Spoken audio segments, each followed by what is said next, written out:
دیکھیے ہر انسان محسوس کرتا ہے کہ اس کے اندر کوئی خیر کا جذبہ بھی ہے اور شر کا مادہ بھی ہے. خیر و شر کی ایک جولان گاہ ہے انسان کی شخصیت کا جو اندرونی پہلو ہے، اس کے اندر ایک خیر و شر کی کشمکش مسلسل چلتی ہے. چنانچہ جدید سائیکالوجی نے بھی، آپ کو معلوم ہے کہ جس کے بابا آدم اب فرائیڈ شمار ہوتے ہیں، انہوں نے انڈ اور لیبیڈو، یہ تو ہے حیوانی تقاضوں کے لیے. بھوک لگتی ہے، پیاس لگتی ہے، کوئی چٹخارے بھی، زبان جو چٹخارے بھی مانگتی ہے، یا یہ کہ جنسی لذت ہے، تلذذ ہے جو انسان حاصل کرنا چاہتا ہے، یا یہ کہ جیسے تمام حیوانات کو آرام کی بھی کچھ نہ کچھ ضرورت ہوتی ہے، انسان کو بھی، یہ تمام اس کے حیوانی تقاضے ہیں. لیکن اس کے ساتھ ہی وہ کہتا ہے کوئی ایگو بھی ہے انسان میں، کوئی خودی بھی ہے، کوئی انا بھی ہے. انسان نرا حیوان نہیں ہے. اگرچہ جو فلسفہ ڈاروین کا ہے اس نے تو انسان کو نرا حیوان بنا دیا، وہ تو اس کے علاوہ کسی اور چیز کو کسی درجے میں بھی تسلیم اور ریکگنائز ہی نہیں کرتا. لیکن فرائیڈ کا میں کم سے کم اس درجے میں قائل ہوں کہ اس نے تو ویسے انسانی شخصیت کے 3 لیولز کو ریکگنائز کیا ہے، اور وہی 3 لیول ہے جو قرآن بیان کر رہا ہے. اگرچہ وہ جو پہلا لیول ہے اس کو تو یقیناً اس نے صحیح سمجھا ہے، لیکن دوسرے اور تیسرے لیول کو وہ صحیح طور پر آئیڈینٹیفائی نہیں کر سکا اور ایک دوسرے سے ممیز نہیں کر سکا. یعنی انڈ اور لیبیڈو یہ تو حیوانی تقاضے ہیں، جس کو قرآن کہتا ہے نفس امارہ، انسان کا وہ نفس کہ جو اسے بدی کا حکم دیتا ہے. اس لیے کہ ظاہر بات ہے پیٹ کھانے کو مانگتا ہے، اسے اس سے غرض نہیں کہ حلال ہے یا حرام ہے. چٹخارا جو ہے وہ تو اپنی تسکین چاہتا ہے، اسے اس سے بحث نہیں کہ کوئی چیز جائز ہے یا ناجائز ہے. شہوت کا جذبہ جب برانگیختہ ہوتا ہے تو اسے تو اپنی تسکین چاہیے، سیکشول گریٹیفیکیشن جسے آپ کہتے ہیں، سینشول گریٹیفیکیشن. اسے اس سے بحث نہیں کہ جائز راستہ ہے یا ناجائز راستہ ہے، لہذا وہ حد اعتدال سے تجاوز کرے گا، صحیح راستے سے ہٹے گا. یہ گویا کہ اس کی سرشت کے اندر ہے. اس لیے ان النفس لامارۃ بالسوء، یہ ان یا لیبیڈو ہو گیا. دوسرا لیول وہ کہتا ہے ایگو ہے، تیسرا وہ سپر ایگو کہتا ہے. اگرچہ قرآن مجید نے اس کے لیے 3 علیحدہ اصطلاحات استعمال کی، نفس، قلب اور روح. 3. سپر ایگو اصل میں روح ہے، لیکن وہ نہیں سمجھ پایا اس کو. اس کی ڈیفینیشن جو ہے سپر ایگو کی وہ بڑی مختلف ہے، لیکن یہ میرا اس وقت کا موضوع نہیں ہے. اس وقت میں صرف یہ چاہتا ہوں کہ ریکگنائز کریں کہ یہ انسان کے اندر 2 پہلو ہیں جن میں کشاکش ہے. ایمان مجھے روکے ہے تو کھینچے ہے مجھے کفر، کعبہ میرے پیچھے ہے کلیسا میرے آگے ہے. ہر انسان کو محسوس ہوتا ہے کہ ہے. اب اس میں ہر شخص یہ سمجھتا ہے کہ اگر کوئی شخص با ہمت ہے، دنیا میں کوئی بڑا کام کرنا چاہتا ہے، ایک تو یہ کہ عام آدمی ہے، حیوانوں کی سطح پر بس اپنے تقاضے پورے کیے اور زندگی بسر کر دی، بتا دی، جس کو میں کہا کرتا ہوں کہ زندگی اس نے نہیں بتائی، زندگی نے اسے بتایا ہے. زندگی نے اسے گزارا ہے، اس نے زندگی نہیں گزاری. زندگی تو وہ شخص گزارتا ہے جو اپنا کوئی ہدف معین کرتا ہے، کوئی آئیڈیل، کوئی آدرش، کوئی نصب العین وہ اس کی زندگی میں ہے، جس کے لیے وہ محنت کرتا ہے، بھاگ دوڑ کرتا ہے، اس کے حصول کی کوشش کرتا ہے. اب جو شخص بھی اپنے سامنے کوئی ہدف رکھے گا، مقصد رکھے گا، آدرش رکھے گا، اسے جو کام کرنا ہے اس میں اسے یقیناً اپنے نفسانی تقاضوں کو مارنا پڑے گا، دبانا پڑے گا. ساری رات سوئیں گے اگر پاؤں پھیلا کر تو زندگی میں کہاں اونچا مقام حاصل کریں گے.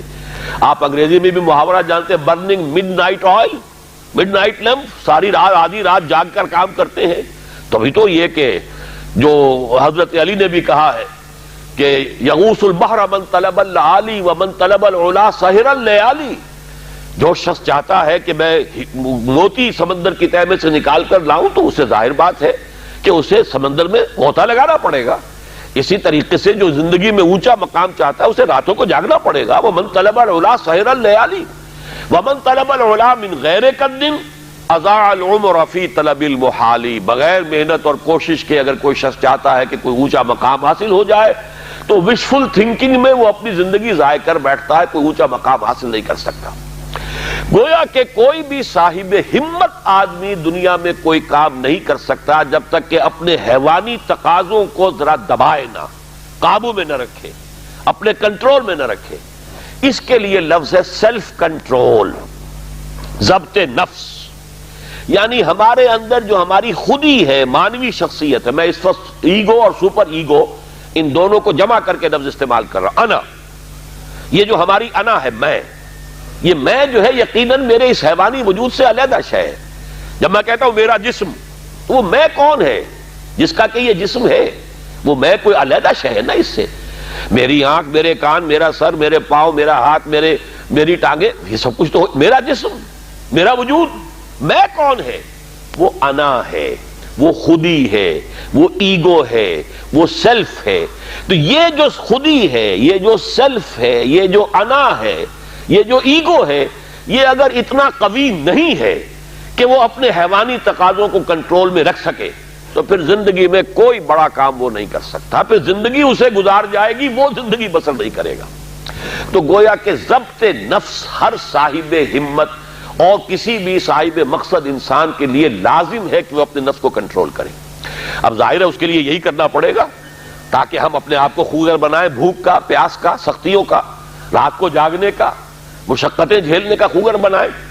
تو روزہ گویا کہ بالکل واضح طور پر سامنے بات آ گئی، اور یہ سب سے اونچا لیول سمجھ لیجئے جس کو ہم کہیں گے رائٹنگ آن دی وال.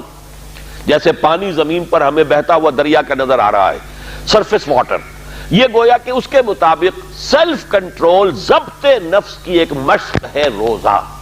بھوکا رہنا، پیاسا رہنا، تاکہ ہماری خودی، ہماری انا، ہمارا سیلف، ہماری ایگو، وہ ہمارے اڈ اور لیبیڈو پر، حیوانی تقاضوں پر، ان کے اوپر پوری طرح قابو یافتہ ہو. اب اس کی مثال یوں سمجھیے کہ جیسے گھوڑا اور اس پر سوار. یہ ہماری خودی یا انا یا سیلف جو ہے یہ سوار ہے، اور ہمارا یہ جسم گھوڑا ہے. اب اگر گھوڑا جو ہے سرکش ہے اور منہ زور ہے اور سوار کے قابو میں نہیں ہے، تو اس کا مطلب تو یہ ہے کہ سوار کی زندگی اس کے رحم و کرم پر ہے، جہاں چاہے گا پٹک دے گا، جدھر چاہے گا نکل جائے گا. لیکن اگر سوار جو ہے وہ طاقتور ہے، مضبوط ہے، گھوڑے کے اوپر اس نے قابو کیا ہوا ہے، اس کی دونوں رانے جو ہیں وہ بھی گھوڑے کو محسوس ہو رہی ہیں کہ میری پسلیوں کے اندر پوری قوت کے ساتھ دسی ہوئی ہیں، لہذا وہ گھوڑا جو ہے اب حکم مان رہا ہے اپنے سوار کا. تو اب یہ کہ انسان جو ہے اس سواری کے ذریعے سے اپنا جو بھی مقصد ہے، جو منزل ہے، وہاں تک پہنچ جائے گا.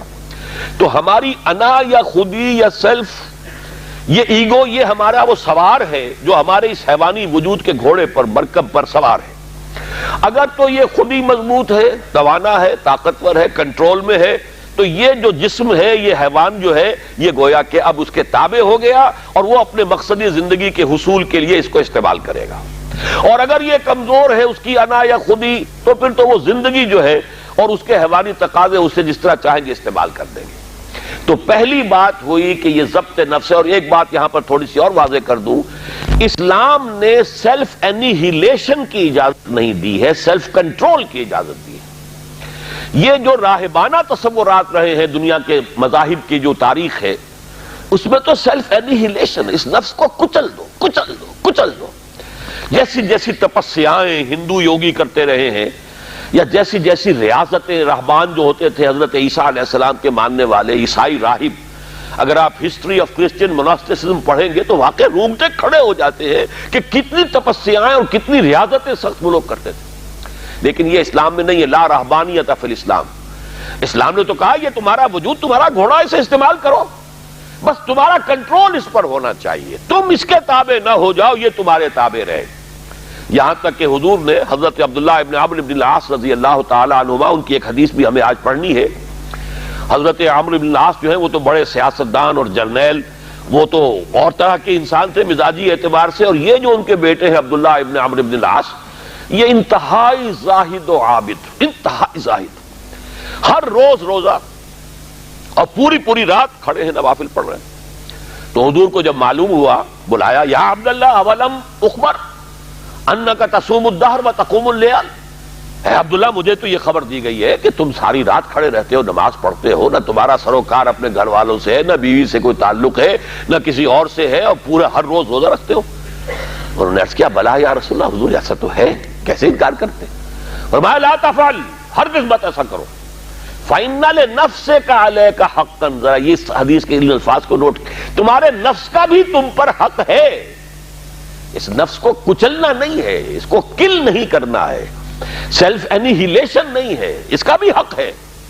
تمہارا حق ہے کہ تم اپنے نفس کو تغذیہ بھی فراہم کرو، تقویت بھی دو، اس کے تقاضے پورے کرو، اس کے لیے مناسب وقفہ آرام کا بھی رکھو، یہ نفس کے بھی حقوق ہیں۔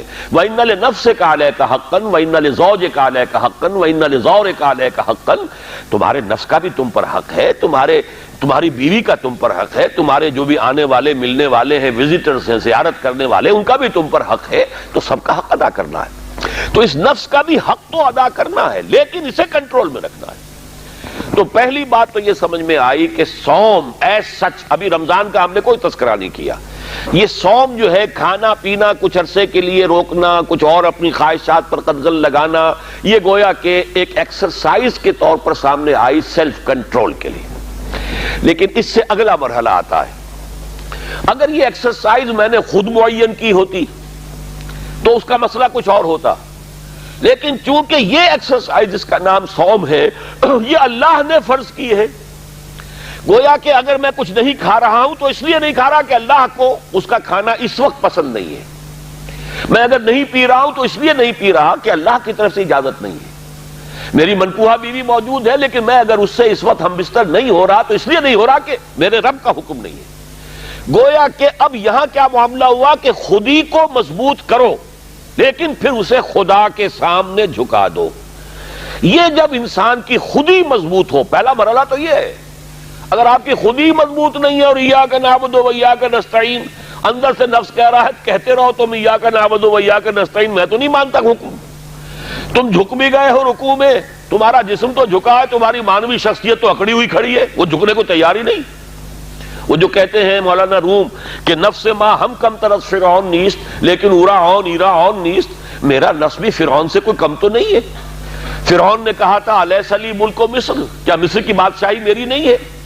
وہذہ الانہار تجری من تحتی، اور یہ سارا اریگیشن سسٹم میرے کنٹرول میں، جس کو چاہوں پانی دوں، جس کو چاہوں روک دوں۔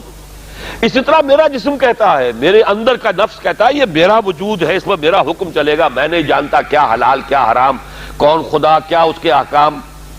تو یہ جو نفس کہتا ہے نفس ما ہم کم طرز فرعون نیست لیکن اورا عون نیست، چونکہ فرعون کے پاس لاؤ لشکر بھی تھا، اس نے ڈنکے کی چوٹ بھی کہہ دیا انا ربکم الاعلی، میرے پاس لاؤ لشکر نہیں ہے، میں کہہ تو کچھ نہیں سکتا، لیکن میرا نفس اندر سے یہی کہتا ہے کہ یہ میری اقلیم ہے، یہ میری سلطنت ہے، اس پہ میری مرضی چلے گی۔ اس حوالے سے جب تک کہ انسان کی خودی جو ہے قابو یافتہ نہیں ہے اپنے وجود پر، اس وقت تک اس کا یہ کہنا ایاک نعبد و ایاک نستعین بے معنی ہے، اس کا کوئی مفہوم ہی نہیں۔ میں اس کی مثال یہ دیا کرتا ہوں کہ فرض کیجئے شہنشاہ اکبر کا دور ہے یا شاہجہاں کا یا جہانگیر کا، اور کوئی ہندو راجہ کہیں کا تھا، اس سے پہلے باغی تھا، اب وہ حاضر ہوا ہے سر اطاعت خم کرنے کے لیے، تو اس کا یہ فعل اسی وقت بامانی ہے جب اس کی اپنی حکومت اس ریاست میں قائم ہے۔ اگر معلوم ہو کہ وہ تو وہاں بغاوت ہو چکی، وہاں تو کسی اور کی حکومت ہے، اب یہ آیا ہے اطاعت قبول کرنے کے لیے، تو اس کا آنا بے معنی ہے۔ بالکل یہی ہے ہمارا، جب میرا اپنے وجود پر کنٹرول ہی نہیں تو میں کس شے کو اللہ کے سامنے پیش کر رہا ہوں۔ اسلمت وجہی الیک، اللہم انی وجہت وجہی الیک واسلمت نفسی الیک، اے اللہ میں نے اپنے نفس کو تیرے سامنے جھکا دیا ہے، تیرے سامنے سرنگوں کر دیا ہے، وہ نفس تو میرا کہنا مان ہی نہیں رہا۔ تو پہلی بات تو یہ ہے کہ خود ہی اتنی طاقتور ہو کہ وہ اپنے وجود کے اوپر حکمران ہو، پھر وہ اپنی پوری شخصیت کے ساتھ اللہ کے سامنے جھکے۔ جب یہ مضبوط اور توانا خودی خدا کے سامنے اپنے آپ کو گرا دیتی ہے، بچھا دیتی ہے، اس کا نام تقویٰ ہے، اللہ کا تقویٰ۔ وہ کیفیت نفس کی جس میں ایک یوں سمجھئے وہ شخصیت جو سپلٹ نہیں ہے، جو کہ آرگینک ہول کی حیثیت سے یہ ایک شخصیت ہے، اور اس کے اندر اس کی خودی جو ہے حاکم اور حکمران ہے، وہ خودی اب اپنے آپ کو اللہ کے سامنے سرنگوں کر رہی ہے، اور اس نے اپنے آپ کو اللہ کے حوالے کر دیا ہے۔ اسلمت نفسی الیک وفوضت امری الیک واسنت ظہری الیک۔ اے اللہ، یہ رات کی دعا ہے، جب حضور سوتے ہوئے دعا جب آپ اپنا رخ کر لیتے تھے کعبے کی طرف داہنے ہاتھ کروٹ لے کر، اللہم انی وجہت وجہی الیک واسلمت نفسی الیک وفوضت امری الیک واسنت ظہری الیک، بڑی پیاری دعا ہے۔ لیکن یہ ساری چیزیں بامانی اس وقت ہوں گی جب آپ کی خودی اتنی طاقتور ہے کہ اپنے وجود پر حکمران ہے۔ تو گویا کہ ضبط نفس، لیکن اس سے آگے بڑھ کر ضبط نفس کے ساتھ اللہ کی اطاعت، اور اس کا تقوی در حقیقت یہ ہے غرض و غایت اس ریاضت یا عبادت صوم